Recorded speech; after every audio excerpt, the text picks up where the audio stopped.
Hello, I'm Kate Hodges and I'll be reading from my book, The Wayward Sisters. The Wayward Sisters is set in the 18th century and it's about an astronomer, Nancy, who travels to Scotland to meet and study with a mysterious scholar, Caleb. When she reaches Scotland, she meets three women and she becomes obsessed with those women. The piece that I'll be reading, Nancy's gone out for a walk into the countryside around Inverness, and it's just about to start to snow. Snow started to swirl from the whitening sky, flakes settling on her navy cloak. The mountains had disappeared from view. Within seconds, the pines also vanished. She pulled her cloak tight against the sudden chill and continued in the bleak silence, ignoring her jitters. The snow became heavier and her steps more effortful, icy flakes stinging her face.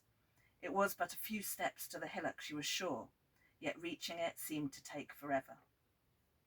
The muffled quiet was pierced by a harsh squawk, and Nancy looked upwards, hands shielding her eyes from the white. Above her circled the outlines of three birds, dark against the sky. Crows?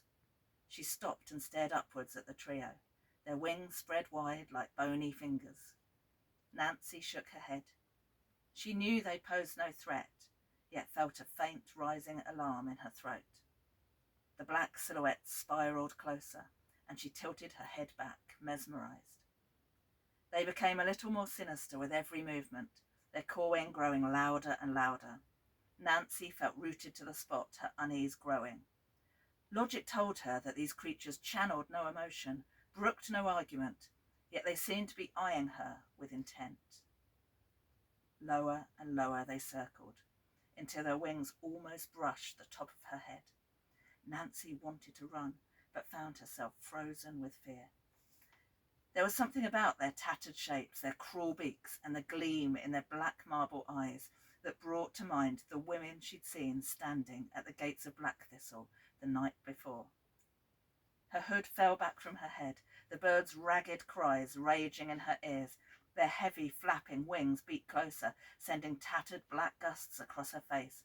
She dropped to her knees and screamed, shutting her eyes as one tugged her blue and yellow striped ribbon, pulling it loose, while the others cackled. A shout echoed through the snow, followed by a loud whinny. The birds scattered immediately, cawing regretfully as they soared back into the sky. Nancy opened her eyes to see a tall black horse rearing against the white snowstorm, a rider on its back. For goodness sake, get up,